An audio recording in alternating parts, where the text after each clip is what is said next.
बिस्मिल्लाहिर्रहमानिर्रहीम। अस्सलाम वालेकुम दोस्तों, आज की वीडियो में हम ये जानेंगे कि हज़रत इमाम हुसैन रज़ी अल्लाह ताला अन्हु के घोड़े का नाम क्या था, उसकी खासियत क्या थी और वो कहाँ से आया था और कितना वफादार घोड़ा था। इन तमाम सवालात के जवाब जानने के लिए वीडियो को आखिर तक ज़रूर देखिएगा। मैं हूँ आसिफ जमाल और आप देख रहे हैं हमारा यूट्यूब चैनल सूफ़ी वॉइस टीवी। सूफ़ी वॉइस टीवी पर आने वाले तमाम दोस्तों को खुश आमदीद। तो आइए चलकर आज की वीडियो का आगाज़ करते हैं। दोस्तों, सबसे पहले तो इस सवाल का जवाब देंगे कि उनके घोड़े का नाम क्या था। दोस्तों, हज़रत हुसैन रज़ी अल्लाह ताला अन्हु के घोड़े का नाम ज़ुलजना था। ज़ुलजना यानी दो परों वाला। इस घोड़े की तेज़ रफ्तारी और ख़ूबसूरती की वजह से इसका नाम ज़ुलजना रखा गया। ईरान के बादशाह ने यह घोड़ा नबी पाक सल्लल्लाहु अलैहि वसल्लम को तोहफे में दिया था। आप सल्लल्लाहु अलैहि वसल्लम की ये शान थी कि आप अगर एक दफ़ा किसी भी घोड़े पर बैठ जाते फिर वो घोड़ा कभी बूढ़ा ना होता था। और यही वजह है कि ज़ुलजना इतना लंबा अरसा गुजारने के बाद भी जवान था और करबला के मैदान में खूब ताकत से दुश्मनों का मुकाबला किया। हज़रत हुसैन रज़ी अल्लाह ताला अन्हु को बचपन से घोड़े से लगाव था। एक दफ़ा हज़रत मोहम्मद सल्लल्लाहु अलैहि वसल्लम कोई सहाबा इकराम के साथ इस घोड़े के पास मौजूद थे और हज़रत हुसैन रज़ी अल्लाह ताला अन्हु तशरीफ़ लाए। नबी करीम सल्लल्लाहु अलैहि वसल्लम ने अपने नवासे को देखकर खुश हुए और पूछा, बेटा क्या तुम इस घोड़े पर सवार होना चाहते हो? तो फिर उन्होंने हाँ में जवाब दिया और घोड़े ने जैसे ही हज़रत हुसैन रज़ी अल्लाह ताला अन्हु का जवाब सुना तो वो फ़ौरन उनके कदमों में आकर बैठ गया ताकि आप उस पर आसानी से सवारी कर सकें। फिर आप उस पर सवार हुए और ये सारा मंजर नबी करीम सल्लल्लाहु अलैहि वसल्लम देख रहे थे और उनकी आंखें नम हो गईं और फरमाया, बेटा यही घोड़ा है जो यौम अशूरा के रोज़ तुम्हारा साथ देगा। फिर उन्होंने ये घोड़ा हज़रत हुसैन रज़ी अल्लाह ताला अन्हु के हवाले कर दिया। ये घोड़ा फिर हज़रत मोहम्मद सल्लल्लाहु अलैहि वसल्लम के बाद हज़रत हुसैन रज़ी अल्लाह ताला अन्हु का हो गया और मैदान करबला में इस घोड़े ने हज़रत इमाम हुसैन रज़ी अल्लाह ताला अन्हु से खूब वफा की। दोस्तों, एक बात काफ़ी मशहूर है कि जब ज़ालिम यज़ीज़ों ने हज़रत इमाम हुसैन रज़ी अल्लाह ताला अन्हु के लिए पानी बंद कर दिया और दूसरी तरफ ज़ुलजना को पानी पीने का काफ़ी बार मौका मिला था, मगर उसने हर बार ये मौका जाने दिया और पानी ना पिया। उसने हज़रत इमाम हुसैन रज़ी अल्लाह ताला अन्हु से पानी ना पीने का वादा निभाया। उसके बाद 10 मुहर्रम को जब हज़रत इमाम हुसैन रज़ी अल्लाह ताला अन्हु अपने घोड़े के साथ मैदान करबला में उतरे तो दुश्मनों ने बेशुमार तीर चलाना शुरू कर दिए और हज़रत इमाम हुसैन जब घोड़े की ज़ीज़ से नीचे आए तो ज़ुलजना हज़रत इमाम हुसैन के सामने इस तरह खड़ा हुआ कि दुश्मनों की जानिब से आने वाले सारे तीर उसने खुद बर्दाश्त किए। उसके जिस्म का कोई हिस्सा ना रहा जहां उसको तीर ना लगा हो। कहा जाता है कि जब जालिमों ने हज़रत हुसैन रज़ी अल्लाह ताला अन्हु और उनके साथियों को शहीद कर दिया था तो ज़ुलजना अहले बैत की लाशों के आसपास घूमने लगा और हनहनाने के बाद वह हज़रत इमाम हुसैन रज़ी अल्लाह ताला अन्हु के जिस्म मुबारक के पास आ गया और अपनी पेशानी को उनके खून से तर कर लिया। फिर ज़मीन पर ज़ोर से पाँव मारा जिससे बहुत ज़ोरदार आवाज़ आई और दुश्मन भी ये हरकत देखकर हैरान रह गए। हर तरफ सन्नाटा हो गया। हज़रत साद की नज़र घोड़े पर पड़ी, बोला कि इस घोड़े को मेरे पास ले आओ। ये घोड़ा नबी करीम सल्लल्लाहु अलैहि वसल्लम के घोड़ों में से एक बेहतरीन घोड़ा है। जब लोग उसको पकड़ने के लिए बढ़े तो उस घोड़े ने दोबारा से ज़मीन पर पाँव मारा।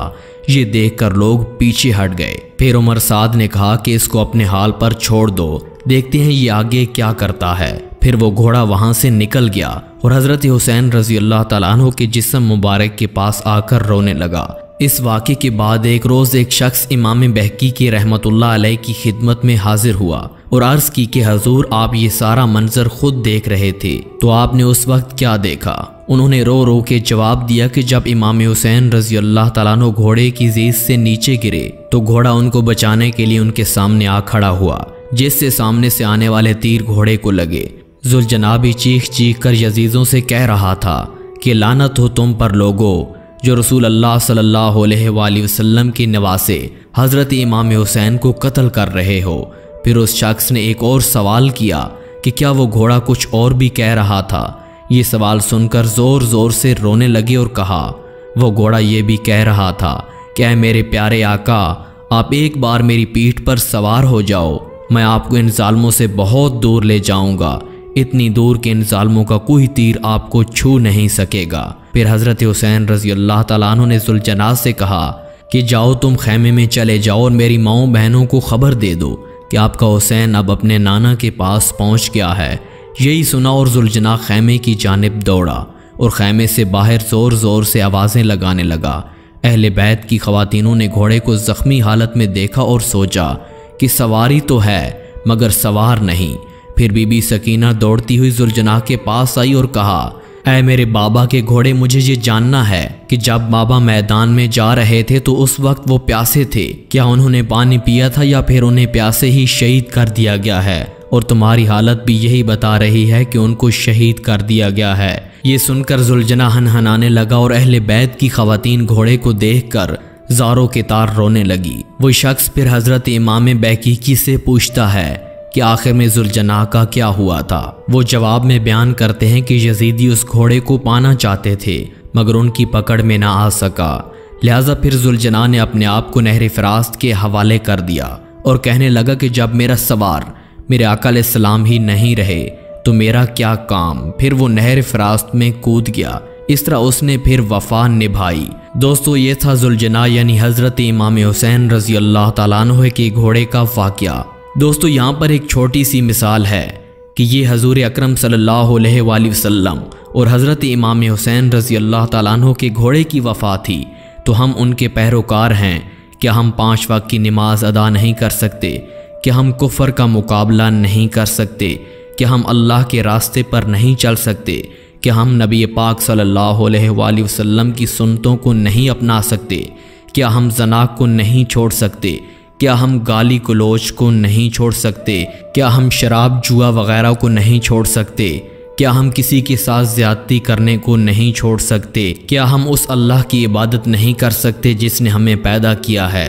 क्या हम किसी गरीब की मदद नहीं कर सकते? क्या हम किसी गरीब की बेटी की शादी नहीं करवा सकते?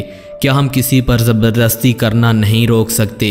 क्या हम किसी ज़रूरतमंद की ज़रूरत पूरी नहीं कर सकते? दोस्तों, क्या हम कुरान मजीद की तिलावत नहीं कर सकते? और अगर हम कुरान मजीद की तिलावत करते हैं तो क्या तर्जमा के साथ उसको नहीं पढ़ सकते? क्या कुरान मजीद को हम नहीं समझ सकते? क्या हम माँ बाप का अदब नहीं कर सकते? क्या हम अपने उस्तादों का अदब नहीं कर सकते? नबी पाक सल्लल्लाहु अलैहि वसल्लम ने इरशाद फरमाया, जिसने तुम्हें एक लफ्ज़ सिखाया वो तुम्हारा उस्ताद मोहतरम है, उसकी इज़्ज़त करो, उसकी इबादत करो। ऐ दोस्तों, आखिर में मेरा यही जवाब है कि अगर हम ये सब नहीं कर सकते तो हम अपने खुदा के साथ, अपने आका के साथ, हज़रत इमाम हुसैन की इस्लाम पर शहादत और इन तमाम चीज़ों की कोई कदर नहीं करते। दोस्तों, आखिर में दुआ है कि अल्लाह ताला हम सबको अच्छे अमाल करने और नबी पाक सल्लल्लाहु अलैहि वसल्लम, उनकी आल और अल्लाह ताला के बताए हुए रास्ते पर चलने की तौफीक अता फरमाए। दोस्तों, अगर आपको आज की वीडियो अच्छी लगी तो इसे लाइक करें, दूसरे भाइयों में शेयर करें और हमारे चैनल को सब्सक्राइब करना बिल्कुल ना भूलें। मिलते हैं एक और ईमान अफरोज़ वाक़े के साथ। तब तक हमें दीजिए इजाज़त। अल्लाह नेगहबान।